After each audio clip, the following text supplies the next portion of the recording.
Welcome back to Project Brupeg. This week we do a massive upgrade on BruNet, something we've been looking forward to for a long time. But to do that, obviously, we need to take the boat out and stick her on anchor and have a really good time for New Year's. Brupeg was a sunken fishing trawler that was stripped out and ready for the scrapyard. She's just completed a 10-year rebuild that's brought her back to life.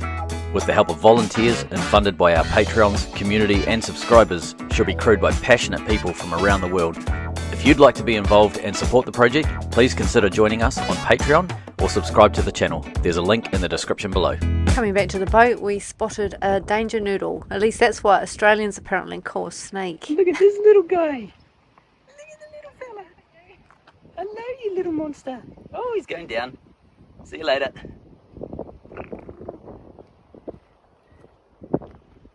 Oh, he's reversing. He's undecided. Duncan's arriving on board with a mountain of electrical testing gear for our BruNet upgrade this week. Dun, dun, dun. Introducing the latest circuit board that Duncan has designed for BruNet. A huge upgrade for our capabilities on board, something we're incredibly proud of and have been working for 4 years to make. So this little bird, Willy Wagtail, he turns up most days and wants to play with the cat, and the cat misses him when he doesn't turn up. And they hang out like you saw there, really close. Sometimes they'll be within half a metre is the closest I've seen them. But these guys just hang out all the time. The cat doesn't attack him, he keeps wanting to be around the cat. Interesting times. And camera's ready? And just warming up the engine? Yep. Making sure water's running everywhere it should? Yeah, we had a silicon pipe burst on us, so I've fixed the silicon pipe, but I need to run the engine to make sure I've got water circulating through the whole thing.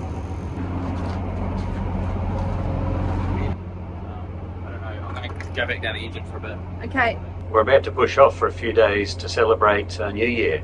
It's just quite nice. We're in the marina at the moment. Place of the marina has been fantastic, and we're going to leave for a few days to one of the islands just offshore. But one of the things that's going to happen is this could well be the very last trip that we have the original BruNet prototype in the engine room. So as you can see, all the gauges that we've designed for there going, you won't notice any difference when the new board goes in. Plus the important thing is that in the engine room we'll have the new board with a lot greater capacity and robustness. Not that this has really had an issue, this particular prototype board. We've been running out 4 years, we've worked out. Anyway, this could be its last hurrah, and when we go for a few days on anchor we'll swap over to the new board, and so far everything looks like it's going to interact quite nicely.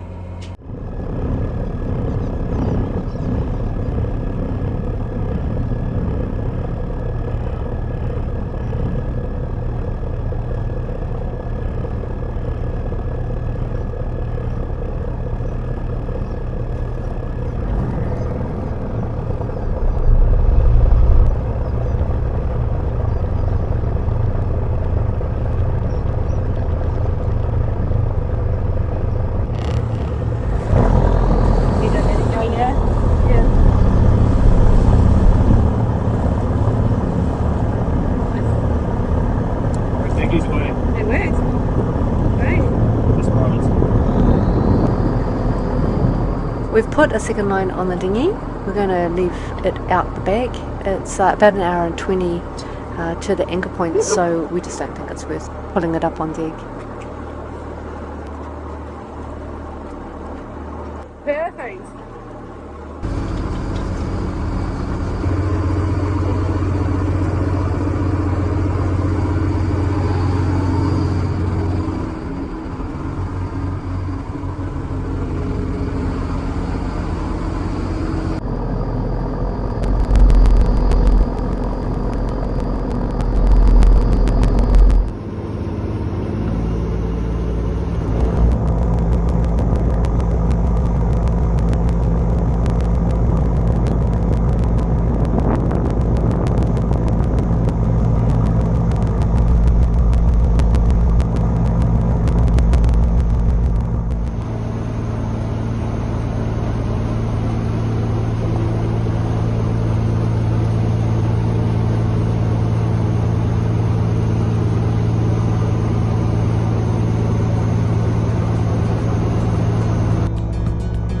and we're off.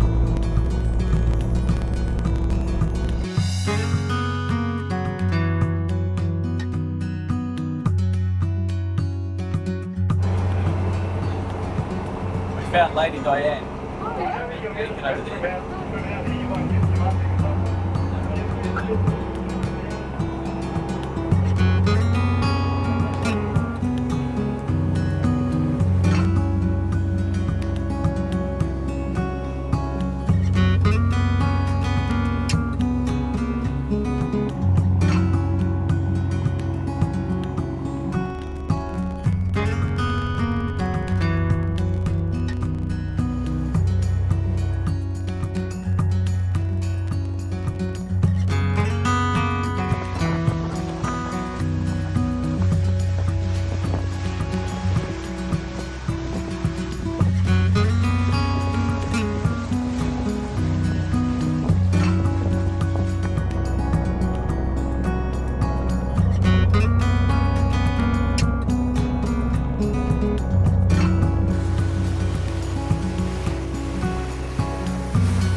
On the right hand side of the picture, we're skirting a reef, so we're going through a very narrow area. We only had about 3 meters of water under the boat, but we knew we'd make it. It was just very tight to make sure that we stuck to our path. We're heading to an anchoring spot, which is a narrow, long, deep hole. So this is the first 2 nights that we've been on anchor, so we're learning how the boat behaves when she's on the hook.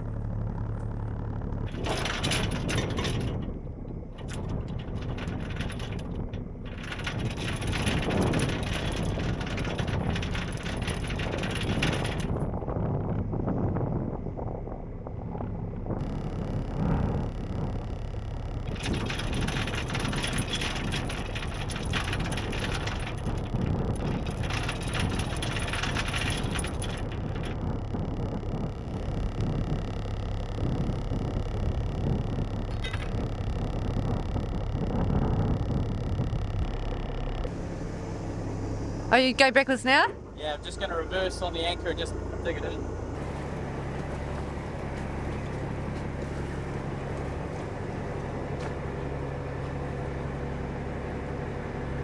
It's not moving, is it? No, we're pulled against it. We got like 2 or 3 knots of tide at least, and we put it in reverse and it's holding. It's holding pretty well. How deep is it? 7 meters or something. Oh yeah. I'm taking a transit. Across there so I can tell if we're dragging based on the reef. There's a bit of tide running, isn't there? Yeah, there's a good 3 knots probably. That'll hold us while for now. So I've locked the winch off on the brake and everything, but I've also got our dyneema like locked down here. So basically the anchor chain's roped off, so we can let this off, and that takes the weight, because you don't want to be leaving your anchor weight on your winch. So we'll, in fact, I'll do it right now. It's not good to let the winch basically take the load.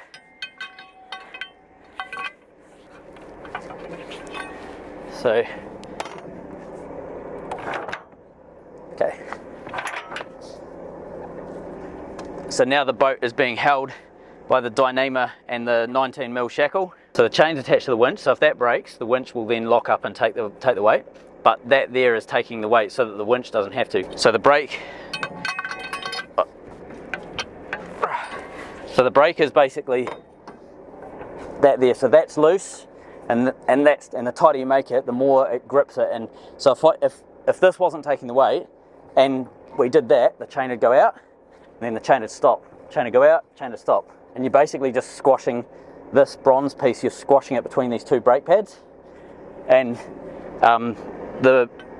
it's a wee bit hard to get it as tight as you need it, so I use this pipe to just give it that last little bit of yoik, and it locks it off. Primary, secondary. Lovely out here. That's beautiful, eh? Just reversed a wee bit and... It took a while to grab, but then it did. So my reference point is that yellow mooring over there. Oh, you felt it grab? Yeah, you could feel it grab. Yeah, nice. We'll be setting anchor alarms tonight. Yes, definitely. Yes. Wow, look at that view. There's not many boats. I thought there'd be more boats. Maybe it's not going to be as busy as we thought.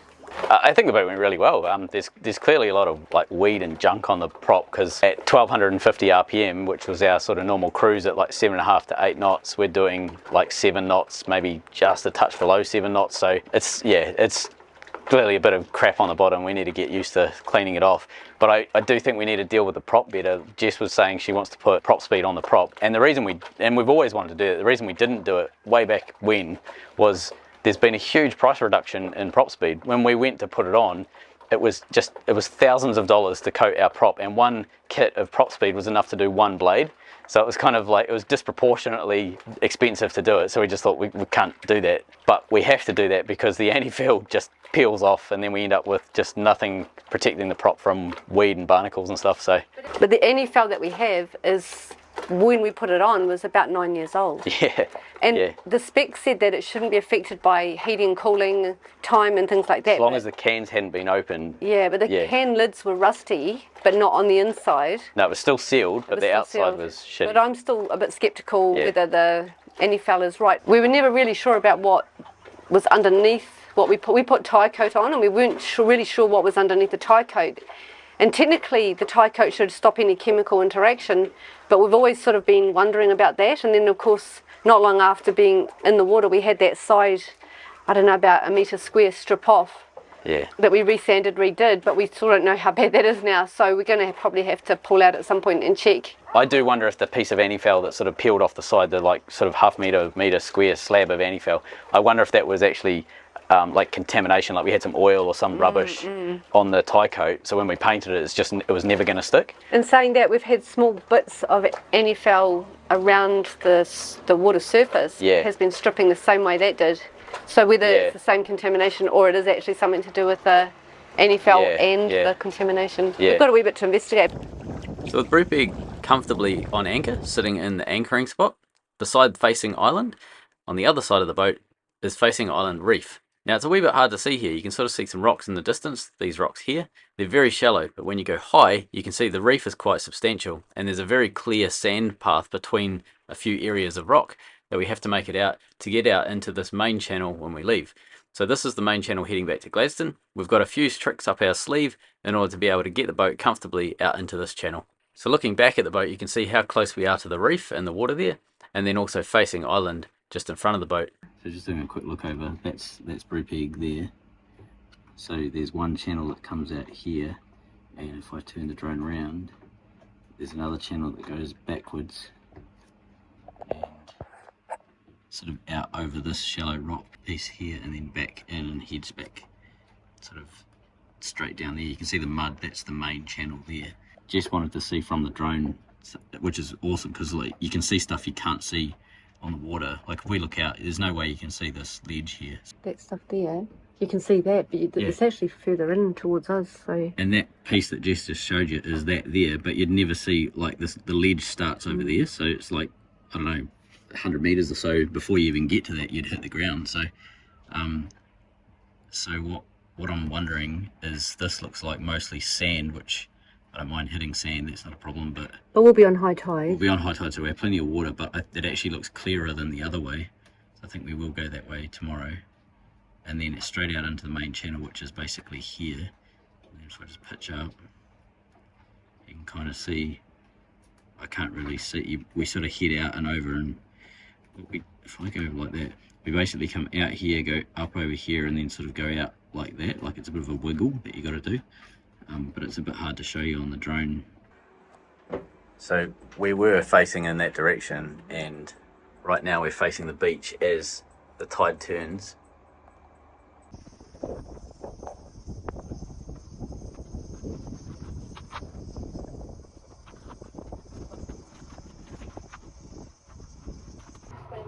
really beautiful here. The weather's been beautiful, a little bit overcast, a good breeze, kept us cool. We've gone over for a few walks on the island. Julie and Duncan have explored the island a little bit. We've even brought baby cat over in her little knapsack. We sat on the beach with her for a little while. Really been relaxing.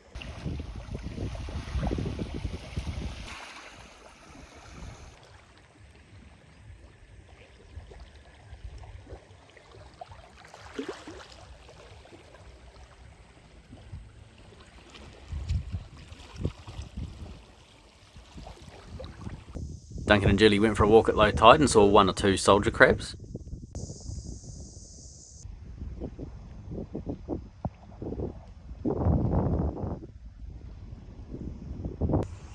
I wanted to make the most of the clear water, so I jumped in the kayak and had a good look at the hull. Dame gave it a bit of a scrub. It doesn't look too bad.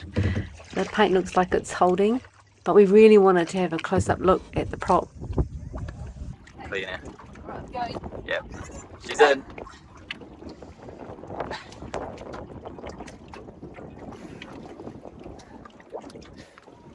I think you're right. I think if we went first thing in the morning, we'd get a really good view of that. Yeah, it's a bit hard to see, it's the way. Yeah. We have an Osmo that should be able to go underwater, which would be brilliant on a stick. We used to do it, but the little door got broken. So we're trying to replace it, but we can't find one. It looks like there's barnacles all over the, I don't know what you call it, the stem or the middle bit? Oh, the centre. The centre. And there's blotches that are worse, but it looks like it's really covered, and the nozzle looks like it's kind of cleared in the middle of it, but I'd say that's because we've used it. Yeah. But it's all around it is heavily barnacled. Barnaculated. Yeah. Alright. We're going to have to do something. Yeah. While I was watching the Best of Antiques Roadshow finds, this was the view of the tide change.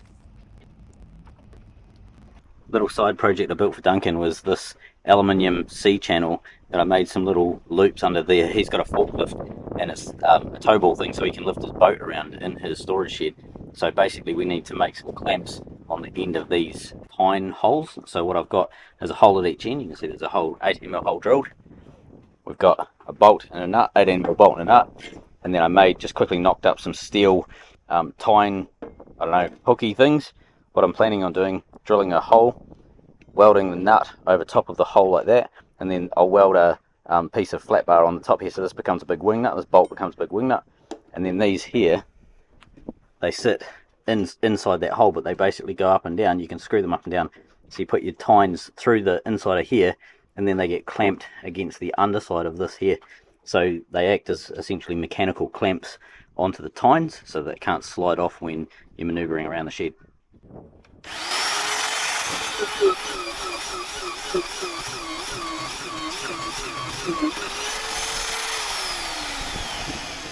There we go, welded on the 3 sides. We've done one there and one there. Once that's cooled down, we'll fit them into these slots, see if it actually works. Waiting for the new year to come in, we had some dinner together. We need 1,000 times Zoom. And then at a distance, a long way away in Gladstone, New Year's Eve. Woo! Can't you go, ooh? Well, if we'd stayed at home. At this distance, it's the equivalent of some bloke with a sparkler. So we're at the anchorage. It's been really nice, but it wouldn't be Brupeg if we didn't pull something apart and try and build something. This is our latest and greatest piece of equipment that's going on to Brupeg. So this is a BruNet upgrade. So previously we've been prototyping with off-the-shelf parts and we've been sort of cobbling it together as best as we can, but this is the culmination of 4 years of work. Would we call it 4 years of research? I'd say research, testing, prototyping. A question we sometimes get asked in the comments is why bother? Why go to so much effort to create BruNet? So there's a really simple reason for that. We cannot get what BruNet offers out in the commercial world, and if we can, we have to put together 3 or 4 different systems, and it's very clunky. Let me go through some of the reasons why we do it this way. If we didn't do BruNet, we'd have to use off-the-shelf components and gear and so on. Now, if we were to basically put everything that we've got with BruNet, all of our navigation and radar system, all of the touch screens and cameras and everything like that, if we were to buy off-the-shelf gear, we'd be looking anywhere between $50,000 and $100,000. And that's a community funded project. There's just no way that we can touch that. But there is a solution to this. If we build it ourselves and build it in such a way that we can make it as robust as marine systems. Just as an example, here's a really good quality digital yacht, wind, speed and depth. So this is a pretty standard price for, it doesn't matter which brand you're looking at, they're all give or take, you know, say $500 from this price, but it gives you an idea of just how pricey some of this gear is. And that's one tiny little component of what we need on Brupeg. We need so much more than that. So by having BruNet, we can have all of the functionality of all of these pieces of equipment in one screen. If we were to do that with off-the-shelf components, we'd have multiple screens showing multiple pieces of data. Now you can get some systems that start to integrate that, but you're talking super yacht level equipment. It's not normal for a boat like Brupeg to have that, and it's certainly not normal for smaller recreational boats. And the issue with a lot of the off-the-shelf products is they just don't actually tell you a lot of the information you need. You can get individual pieces of equipment that tell you that information, but then you have a dash completely full of 47 different brands of stuff to tell you what you need to know, and it just gets too hard to manage. So by having the single touch screen that we have up on the dashboard for BruNet, it gives us a world of information at our fingertips. So we can see everything that's going on with the engine and gearbox, all of the temperatures, pressures, everything, the boost, everything that's happening within that engine system. We can see all of the electric system in one go. We don't have to go to a separate system to look at electrics, which is quite common. We've got it all up on the screen as well, so we can see battery state of charge, we can see generators. What else we got? We've got, if we're on shore power, we can see that. If we've got solar coming in, we can see that. We can see the alternator from the main engine. We can see how much charge is coming through every different source. We've also got some really cool things when it comes to running the vessel. So we've got all of our navigation basic stuff up there, like position. We've always got our latitude and longitude read up there, so that if we ever need to access it fast, it's right there. We've also got our course bearing. We've got simple things like depth and boost on the sides, so that we can always have an access to that if we ever need to know that information. But something that we're really, really proud of is the fuel flow slides that we're working on now. It tells us how much fuel we're burning per hour. Now that doesn't sound that critical, but on a motorboat that is really, really critical. You normally drive to your fuel flow, not your RPM. So if you want to basically make sure you get to your destination within a certain amount of fuel, the old way of doing it was drive to a certain RPM and then hope that your calculations are right and that you get there. With a fuel flow gauge that's in real time, we know that we're going to be able to burn that exact amount of fuel and get there on the exact amount of fuel we calculate. And one of the cool things that BruNet does that I've not seen out in the off-the-shelf products is we're developing an algorithm that allows us to see how much growth is on the propeller. So we have to do quite a bit of calibration to get that. We need to know exactly what all of the fuel burn characteristics are when the prop's completely clean.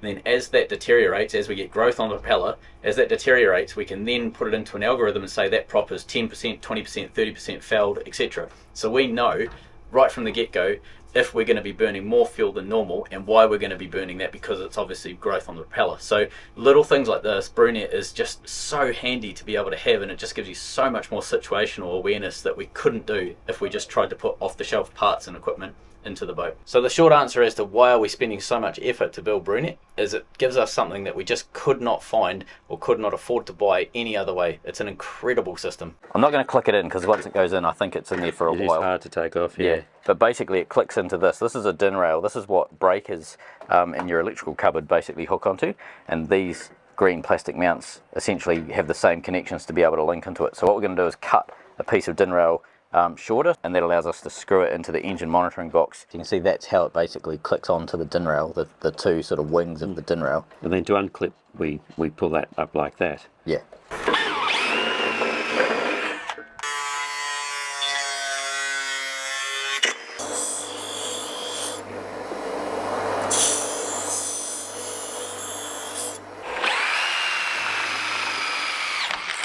This is our current box, board layout, etc. So we've got our positive and negative fuses, we've got our old exhaust gas temp, power supply, and various other components that all lead into our prototype board. And you can sort of see this is completely different looking than the one that we're replacing it with. This is very kind of clunky comparative. So this board is coming out, we're getting a much sort of slicker board that's going to go in there. There's a lot of stuff like these bus bars up here that's no longer used in this box.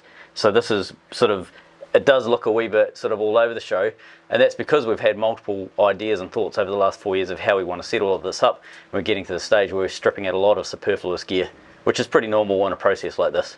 And the purpose of doing this on Brupeg, rather than having, say, analog gauges or something like that, we do have analog gauges that are on the engine, so if everything fails, and there's been times where BruNet's gone completely offline, nothing changes on the boat still runs perfectly, the analog gauges work perfectly. The reason we want to create something like BruNet is because it gives us the ability to have full vessel awareness. Our situational awareness is right up there when BruNet is up and running. We're creating something that's really robust, and it's taken us 4 years to get to a place where we've got something that's pretty awesome, pretty reliable. Okay, so we removed all the various sensor wires to the old board. We've got another set of wires that are going underneath that board, and this is all part of why this prototype really was maxing out. It's a tiny processor, this one, and we used every single input that was possible on it. Here we go, something's letting go. So they're the little nylon posts that it sits on, and we hot glued that on. And I'm feeling like a dentist. Ta-da! Click it like you mean it. Done. Just go across a bit. How good is that? Lovely. This is looking progressive. It's looking very progressive. How you getting on? Well, I've invented a toolbox. We've got more tools in than out. But it's all wired in. And so I'm just going through now and mapping old sensors to the old module to the new module. Yeah. Our smart little device in there says, yep, all is good with the world. And I just went up to the dash and I can see this data all going through now. So one of the things we might do shortly is start the engine. Yep. And see if we've got some engine running type data coming through. I might even empty the toolbox. Everything's connected that should be connected for the time being. Exhaust gas temperature. We've got our various temperature pressure transducers, a tachometer, and the little fuel counter is in there. This is the raw data coming into signal K. So the next step will be going up to node red, where we've got the instrumentation panel, and we need to tell it to talk to the new system rather than the old system. So far so good. I'm just going to go through these numbers and make sure they make sense with the engines not running. And we'll move on. It's 8 o'clock at night before we are heading off. Dunk's doing the last of the sort of coding and stuff to figure out basically getting the data to flow through the new board and up to the dash. So initially looking good. I don't know what you saw on the tacho downstairs. I'll go and have a look. Okay, we'll have a look at that. I think fuel flow looks a fraction out. Probably using a bit too much fuel, I'd say. Yeah, I think we need to bring that back. Yeah. So we could either improve the efficiency of the engine or recalibrate the gauge. I didn't see a gauge downstairs, but that looks right. That looks about right. Yep. Actually, EGT looks right. Yep. Climbing. Coolant eng temp. If we get it running for a bit, I can laser all of those temps for you as well. So we've run the engine, we've got our numbers. Basically what we're getting is the difference between what the analog gauges on the engine are saying and what the digital gauges on the dash are saying. There's slight variations between things, so now we're calibrating everything to be identical. So this is the first time we've used the fuel flow sensor in anger. We tried to set it up on the old prototype and it was just too much for it, so we put that aside for the time being. Now it's hooked up on the new PicoMod module, and so that's running. We are getting a reading for fuel flow. The slight negative is it seems to be a factor of 10 out. But we'll go back to the data sheet and just see if we've missed a decimal point there. Dave and I threw the drone up, jumped in the dinghy and used the drone to follow us and figure out the deepest part of the channel. We mapped that, made a track on Navionics and transferred that file to OpenCPN, the navigation software we use on the bridge. This is the route we used to safely leave the channel in the morning. High tide was around 10:30. We're leaving at 9:45. After a little tour with someone on the island who came over and had a look through, the guys started getting ready to lift the anchor. No problem. Chain is directly down.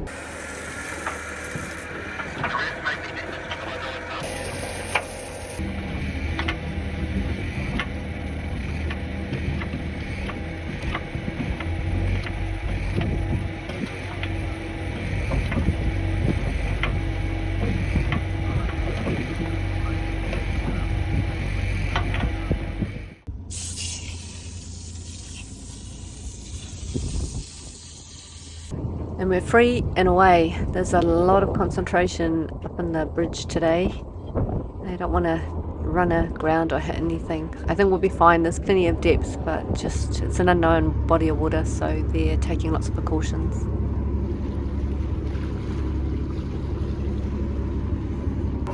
It's about 3. Gotta go from friction.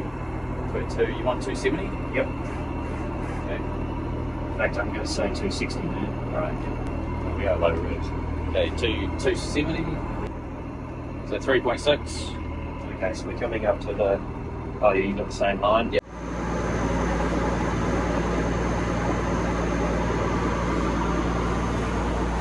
And we're out. With that, we're in the main channel and we're just going to steam back now to Gladstone. So you need to wait for 60 metres. What's that firewall? Yeah.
Some people ask how does the cat travel in Brupeg? We're currently steaming at a good clip and the cat's upside down.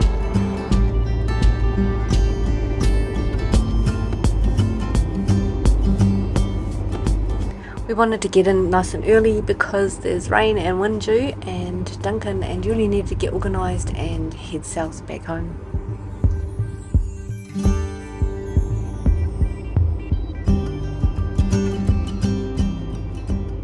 Back on the mooring, snug, cat on her chair, recovering from her big adventure. Thank you, Julie and Duncan, for a gorgeous time and all your help. Thanks for an amazing year, everyone. See you next week.